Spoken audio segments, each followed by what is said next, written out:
Let's take our Bibles now and go over to Isaiah chapter number 54.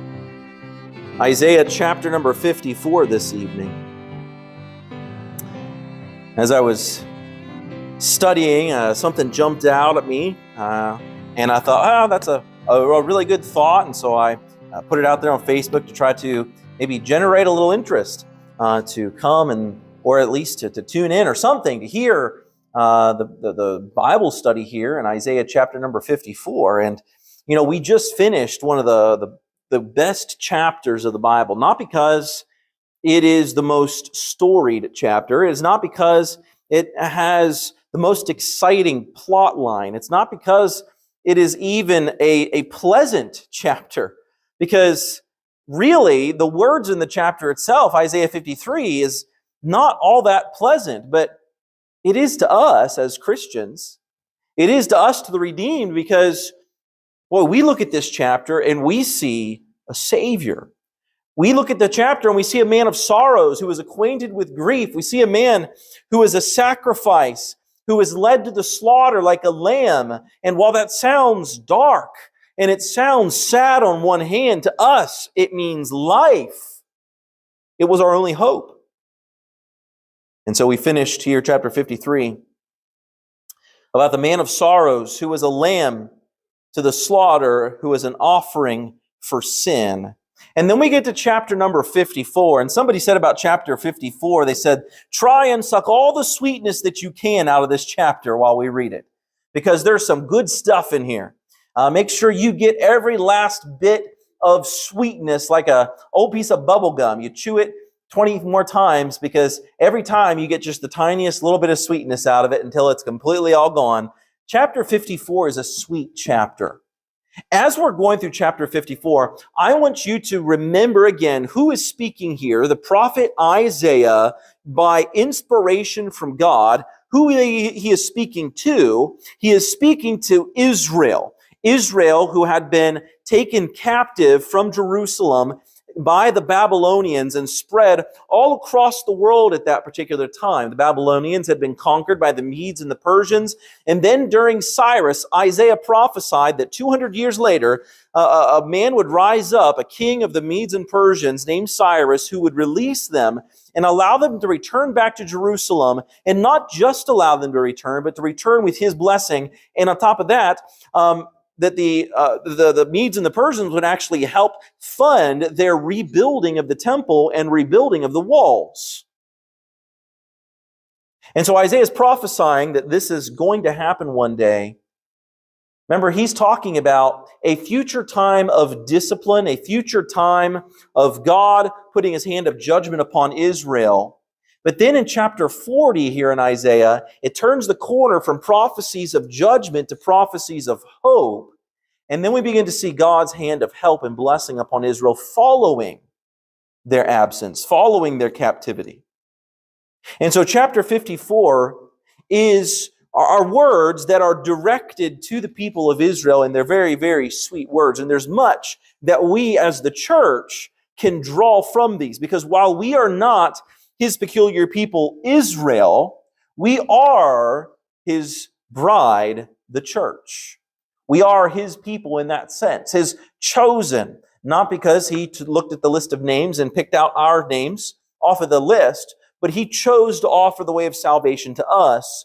After having given us a free will, then we get the opportunity to decide whether or not we will reject or believe him. And so we can take some from this passage, and we can also take and draw upon the sweetness of these promises. So I want you to look at Isaiah 54 and look at verse number 1. We'll read the first 3 verses. It says this: Sing, O barren, that thou didst not bear. Break forth into singing and cry aloud, thou that didst not travail with child. For more are the children of the desolate than the children of the married wife, saith the Lord. Enlarge the place of thy tent, and let them stretch forth the curtains of thine habitation. Spare not. Lengthen thy cords, and strengthen thy stakes. For thou shalt break forth on the right hand and on the left, and thy seed shall inherit the Gentiles, and make the desolate cities to be inhabited. In ancient times, it was considered a sign of great blessing to have many children.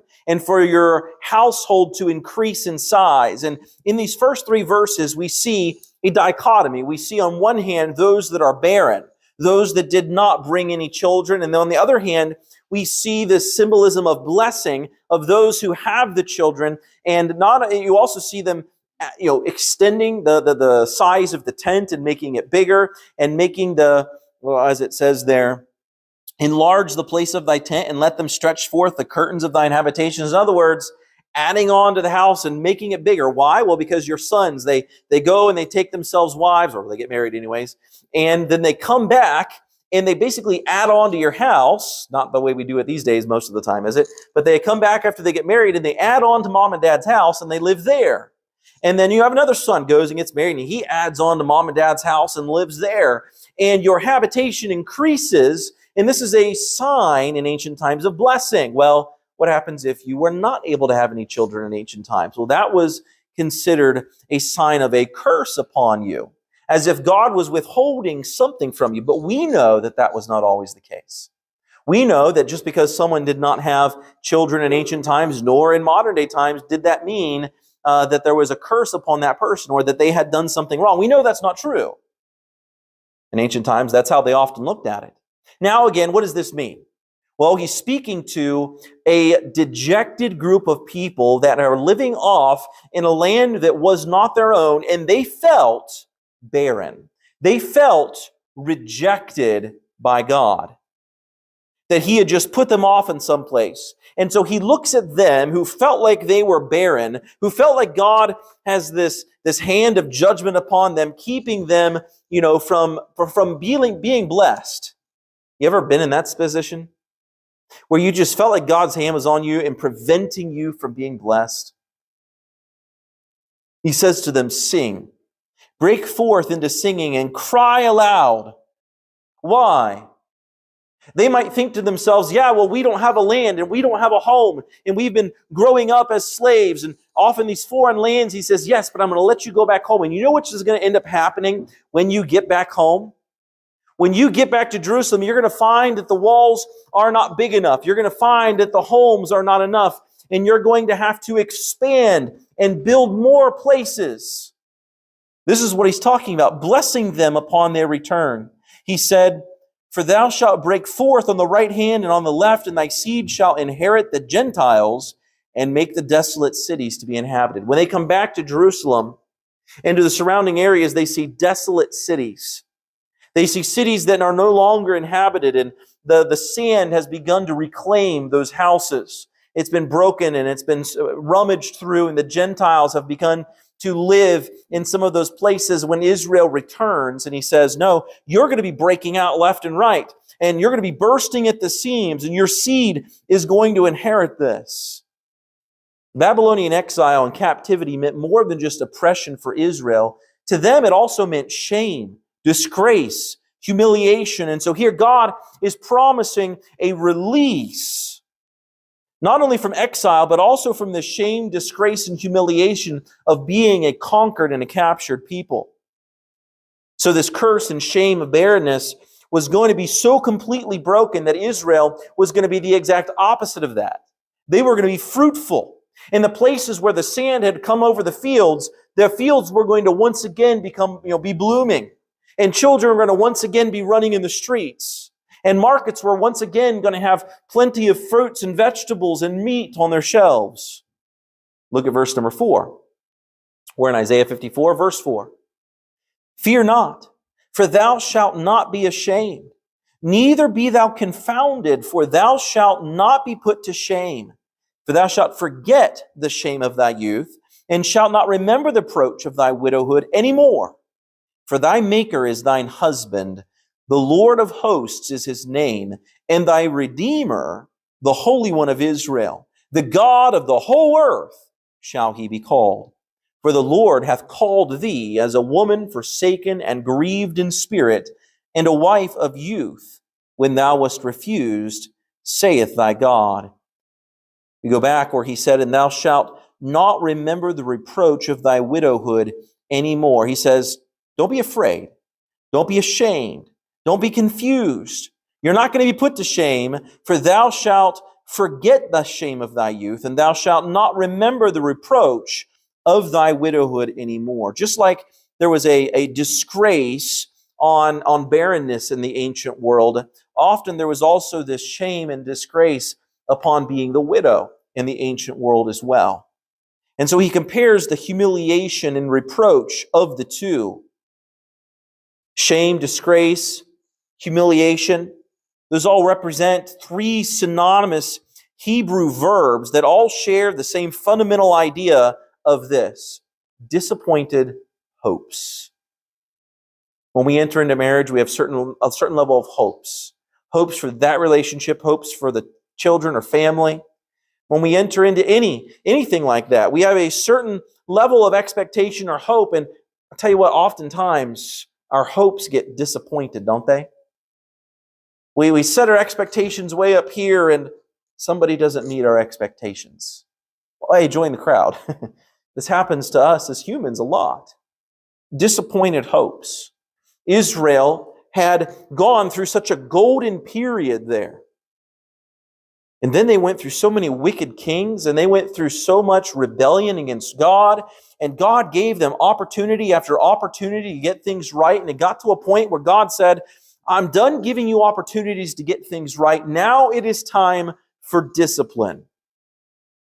Now it is time for discipline. Not because I hate you, not because I want you to suffer pain.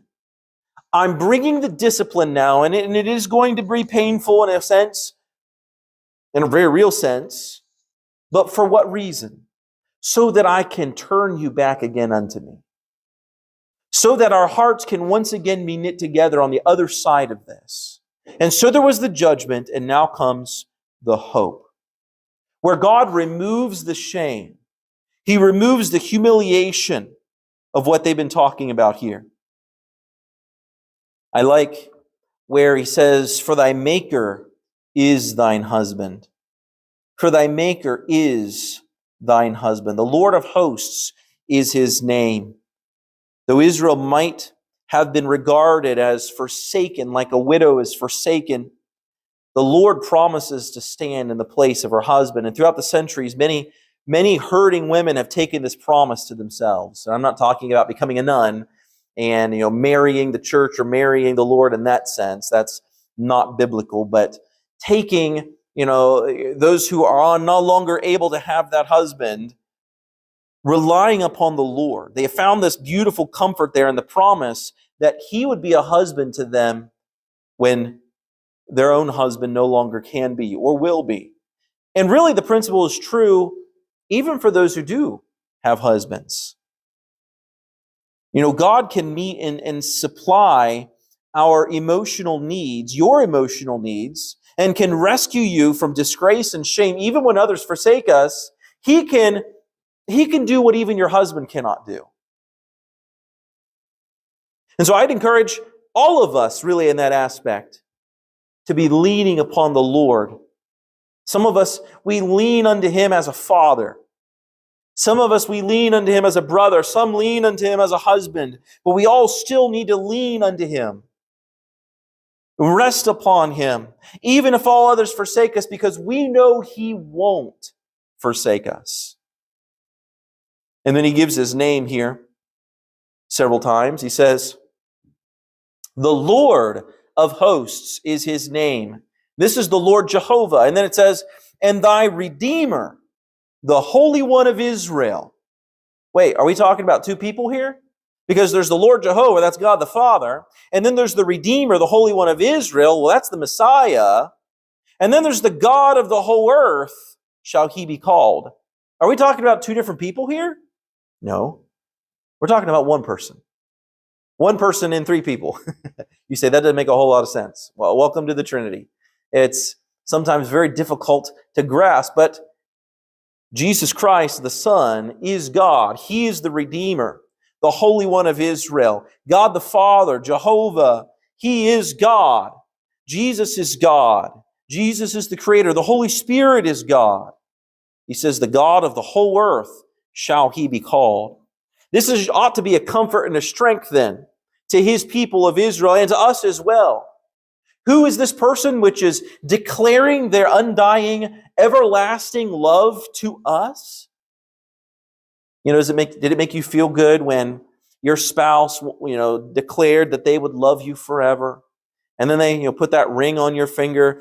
Did it bring that warm feeling when they said it again later or whispered it in your ear, if they could handle you whispering in their ear? Not everybody likes that sort of thing, I guess. But did it bring you that warm feeling when they said, I love you and I will always love you. I love you forever. I hope that my kids, appreciate hearing that and will always remember that one day. But tell you what, to have the everlasting, undying, promised love of a human being is comforting.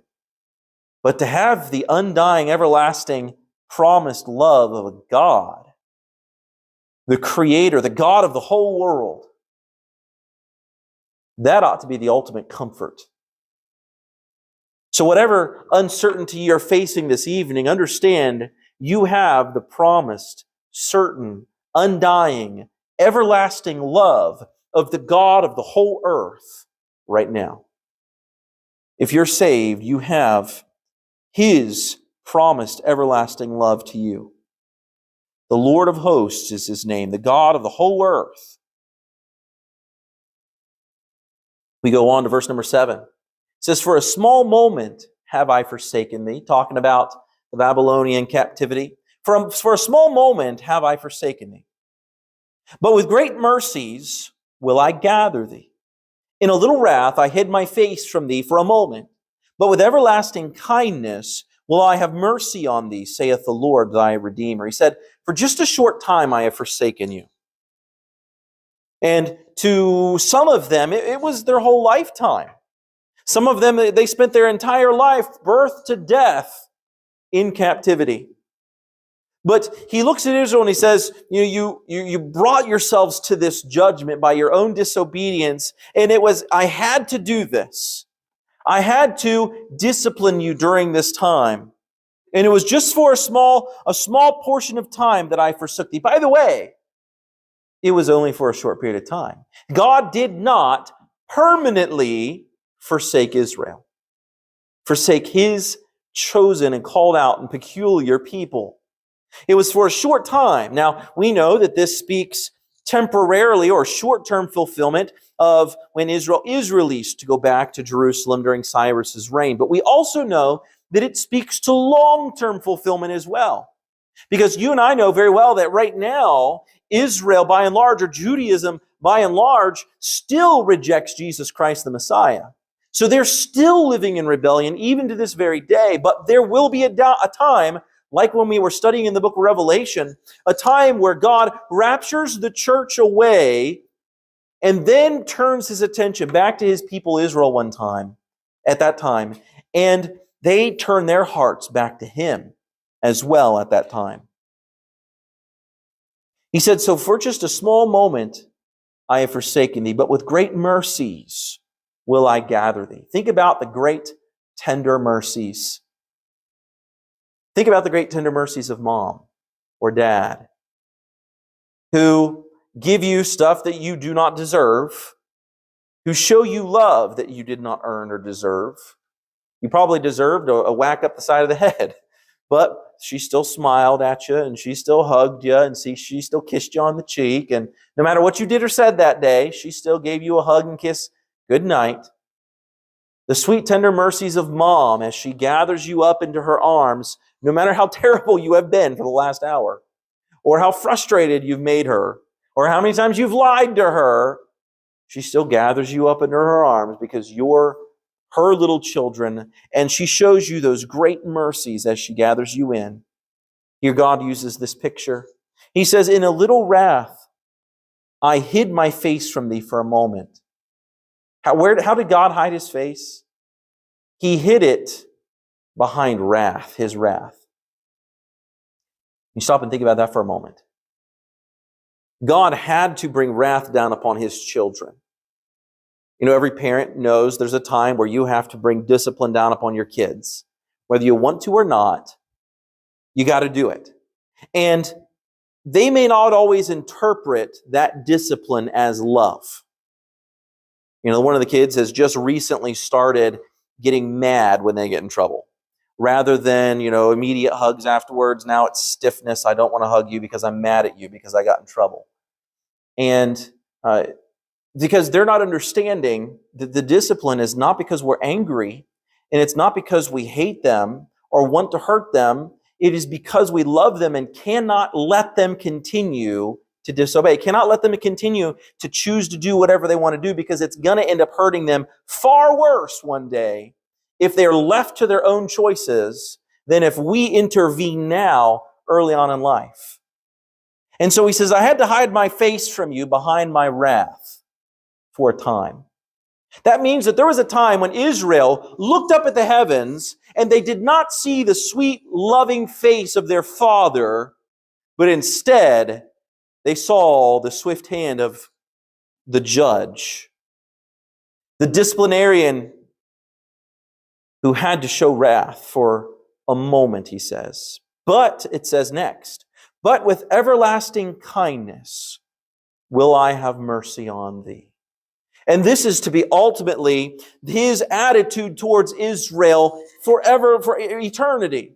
And that's what he says, everlasting kindness. There are those, and I've talked about this many times, who teach that God has put away Israel forever and has replaced Israel completely with the church, and that he will no longer turn back to them at all, that he has rejected them, he has turned them over to a reprobate mind, never again for them to come back to God. But he says here, but with everlasting kindness will I have mercy on thee, saith the Lord, thy Redeemer. Notice how he identifies himself as Israel's Redeemer. And he says that he will have everlasting. Now, I've never had an everlasting gobstopper. Even if I ate one of those pieces of candy that called themselves an everlasting gobstopper, do you know what eventually happened to them? They went away. Now, if you were able to actually go into Willy Wonka's chocolate factory and get an everlasting gobstopper, it was supposed to never, ever, ever, ever wear away. And it was supposed to just continue going infinitely into eternity. This is his kindness. His kindness doesn't eventually wear away. We can learn a lot from that, can't we, as a Christian? We can learn a lot from that. How easy it is for us to let our kindness wear away. To wear away when somebody begins to rub us the wrong way. To wear away when somebody doesn't respond to us the way we hoped they would. To wear away when somebody begins to speak or say unkind things. To wear away when somebody shows indifference. To wear away when you fill in the blank. It's easy for us as humans to allow our kindness and favor towards somebody else to wear away when our hope in them is disappointed. But God says, I turned my face from you, or I hid my face from you in wrath for a while. For just a moment. For just a moment I forsook you. But with everlasting kindness will I have mercy on thee. And I like this because I need mercy. I need the mercy of God. I crave the mercy of God because I know I am at fault far more often than I would like to admit. And I need the mercy of God. And he has declared his everlasting kindness to his children of Israel. And I know that that same everlasting kindness will also roll over onto me as one of his children too. Everlasting kindness and mercy, because he is also my Redeemer. Not just Israel's Redeemer, but my Redeemer. You see, God never really forsook Israel. Now, they felt like they were forsaken, and he seems to recognize that. And he allowed them to feel forsaken for a time. But he never really forsook them. Notice that when he says, but with great mercies will I gather thee, this is in the present tense. With great mercies, present tense, I will gather thee, future tense.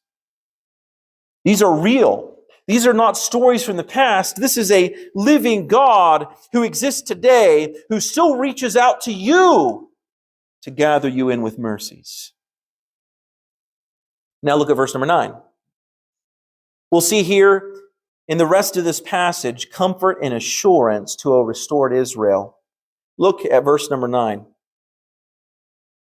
For this is as the waters of Noah unto me. And I want you to notice the comparison in verse number 9 because it's important. It's one of the things that I noticed today as I was reading this and decided to make a little video to just kind of generate some interest in the Bible study here. Notice the comparison. For this is as the waters of Noah unto me. Okay, the waters of Noah. So we have the great flood. We have Noah in the ark. We have God's promise after Noah got off the ark, signified by a rainbow that he would never, ever, ever again destroy the world by water, by flood. Okay, so a promise. This is what he's talking about. What I just said to you reminds me of the waters of Noah unto me. For as I have sworn that the waters of Noah should no more go over the earth, so have I sworn that I would not be wroth with thee, nor rebuke thee. For the mountain shall depart, and the hills be removed, but my kindness shall not depart from thee, neither shall the covenant of my peace be removed, saith the Lord that hath mercy on thee. We think about the significance of this verse. God made a promise when Noah got off of the ark. Children have learned the story. They walk themselves down off of that ark, down onto Mount Ararat, and a big rainbow goes across the sky. For the first time, they've never seen this before. There's many speculations as to why that was. Probably because it had never rained before, but I digress. They see this big rainbow up in the sky, and God tells Noah, I'm giving you this as a sign, and every time you see this sign up in the sky, I want you to remember that I make a promise to you that I will never again destroy the entire earth by flood. Not that there would never be floods again, but I will never again destroy all of mankind in this way. Has God gone back on his promise? Anybody? No, God has not gone back on his promise. Will God go back on his promise? According to Scripture, no. I have every reason to believe that God will keep his promises. And so he says, just like I promised that I would never destroy the earth by flood ever again, so I also make a promise that I would not be wroth with thee, nor rebuke thee. And when he's talking about this, he's not saying that, I promise that I'll never be upset with you because of your sin. That's not what he means. He means that I am never going to destroy you because of your sin, that I'm never going to completely get rid of you and reject you completely here. Because look what he says. The mountains will depart, the hills will be removed. I mean, wow, what does it take to make a mountain be removed? I can think of, Krakatoa. I can think of Mount St. Helens. When it blew up with that volcano, and the entire mountain pretty much blows up into the air and turns to dust and falls down all around it in the cities around as ash. Well, it takes quite a lot of power to remove a mountain. We can also think of the power of water. Sometimes it takes, hundreds and thousands of years for water to make great damage to a particular area of land, and sometimes a flood can do it in real short order. What does it take to move mountains and hills? I almost think that he's pointing back to the Great Flood again here. When the Great Flood occurred, there was a drastic change that was made on the earth around us. Many believe that because of the Great Flood, that it caused our continents to shift farther apart than they were once before. That it caused the great mountain chains like the Appalachians and the Blue Ridge and the Rockies and many others across the earth. That it caused much upheaval in the land itself. He says it took great amounts of water and great power to move mountains and hills, but he says, but my kindness shall not depart from thee. He says, even a mountain can be moved, but not my kindness to thee. And again, who is he speaking to? And this is why I pointed it out carefully at the beginning. Israel. To the Israel who had been scattered in captivity, who God was telling he was going to gather them back together again and bless them, he says to them. Did God renege on his promise to preserve the earth from flood only for the Old Testament period? No, his promise endured for eternity. And so his promise for Israel does as well. He compares the two. I don't know how you can look at this passage and still think that God has completely replaced Israel with the church. He says, even the mountains and hills can be removed, but my kindness shall not depart from thee. And then he uses the term covenant. Neither shall a covenant of my peace be removed. This covenant is that handshaking bond, the promise, the contract that God made with Israel. And so will God break his word? Will God break his covenant with them? And he says, no. Neither shall the covenant of my peace be removed. He says it in no uncertain terms. I will not ever remove my kindness from you or my mercy. I will not ever break my covenant with you, saith the Lord that hath mercy on thee. And again, remember, why do you require mercy? Because you have sinned. So if God was more than willing to show mercy on Israel back here, despite their lack of worship for him and their rebellion to him, why would God not be willing to show his mercy on them tomorrow? Or in 10 years? Or whenever the rapture occurs? Why would God not be willing to show his mercy upon them then? I think verses 7 through 10 are very important when combating this idea of replacement theology. We'll move on here. Verse number 11. It says, O thou afflicted, tossed with tempest, and not comforted, behold, I will lay thy stones with fair colors, and lay thy foundations with sapphires. And I will make thy windows of agates, and thy gates of carbuncles, and all thy borders of pleasant stones. And all thy children shall be taught of the Lord, and great shall be the peace of thy children. In righteousness shalt thou be established. Thou shalt be far from oppression, for thou shalt not fear. And from terror, for thou shalt not fear, and from terror, for it shall not come near thee. Behold, they shall surely gather together, but not by me. Whosoever shall gather together against thee shall fall for thy sake. Behold, and let's pause here and stop and think about the significance of this passage as well.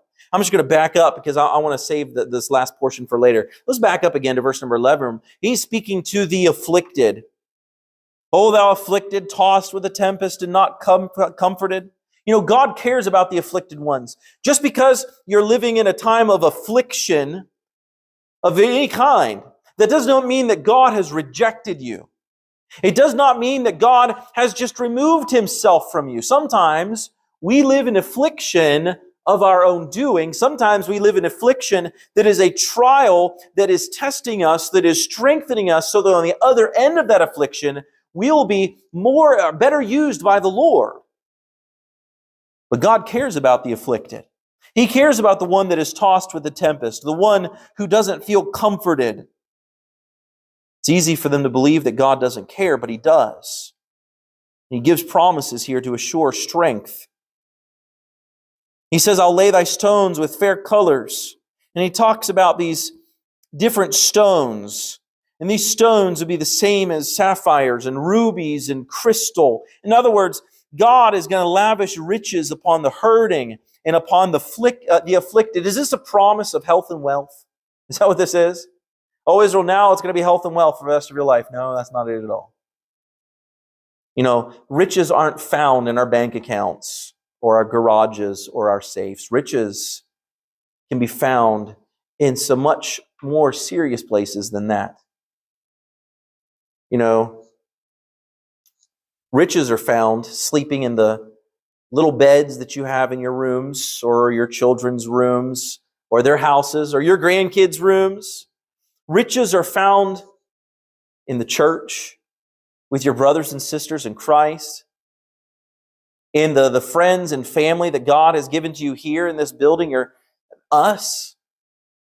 Riches can be found, real riches can be found in a whole lot of other places than where we typically look for them.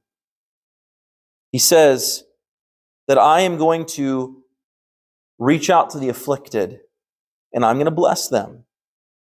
But not only them, their children, he says, and all thy children shall be taught of the Lord, and great shall be the peace of thy children. Notice what it is that brings peace to thy children. What is it that brings peace to the children? It is when they are being taught of the Lord. Well, who's going to teach these kids of the Lord? Well, that's mom and dad's job. When mom and dad get things right between them and God, and then they begin to teach their children the things of the Lord, notice, great shall be the peace of thy children. You know, a home with young children may not be the quietest or most peaceful home, but training them in a biblical and godly way brings about a peaceful life for them, unless they choose to reject it. But if they stick to the truths of the Bible, and when mommy and daddy taught them as they grew up, it will bring peace to their lives. So many times I say these words, I cannot let you just do what you want. If I let you do whatever you want, right now it may not seem like a big deal, but one day you doing whatever you want is going to hurt other people and it's going to destroy your life. I want you to have a peaceful life. And a peaceful life comes through obedience to God, through obedience to His Word, through obedience to our authorities. So he says, and thy children shall be taught of the Lord, and great shall be the peace of thy children. If we want our children to be in peace, it comes now through teaching them about the Lord. He says, in righteousness shalt thou be established. He says, you shall not fear. He says, whosoever shall gather against thee shall fall for thy sake. And I mentioned this somewhat recently. You think about every group that has come up against Israel in history, and every single last one of them has failed. Some of them seem to have had success for a time, but every single empire and every single nation that has come up against Israel to destroy them since Babylon, and even Babylon themselves were destroyed and became no longer an empire. Even the Medes and the Persians themselves were destroyed and no longer became an empire. And the Roman Empire fell apart. And every single nation who lifted up his hand against Israel has been destroyed. How amazing is that? Think about that as we read these following verses. We go on and it says, behold, they shall surely gather together, but not by me. Whosoever shall gather together against thee shall fall for thy sake. Behold, and by the way, pause. Whosoever shall gather against thee shall fall for thy sake. Let that never be us, please, Lord. Let that never be the United States that gathers itself against Israel, because if that's the case, it is a surety that we will fall. Anybody who gathers themselves against Israel will fall. It is amazing to me that such a tiny little piece of land, such a tiny little nation, yet is so powerful on the world stage when it comes to military might and capability.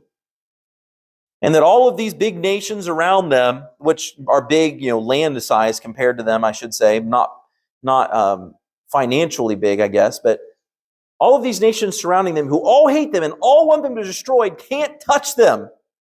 It is amazing. We go on and he says, behold, I have created the smith that bloweth into coals in the fire, and that bringeth forth an instrument for his work, and I have created the waster to destroy. He says, I created the smith, the blacksmith. This is the guy who goes into the fire and he creates weapons of war. Now he creates other things as well, but this is what the passage is talking about, the weapons of war. He says, I created the people who created the weapons of war, and created the waster to destroy. He says, no weapon that is formed against thee shall prosper.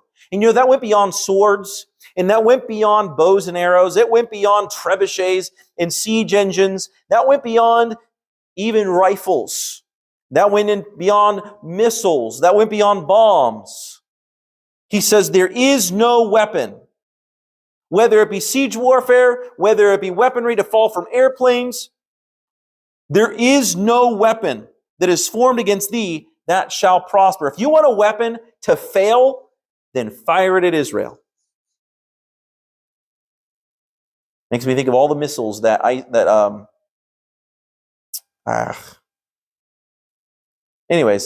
me think of all the missiles that they have fired at Israel that have fallen down back in their own country, hurting their own people. You want your weapon to be useless? Fire it at Israel.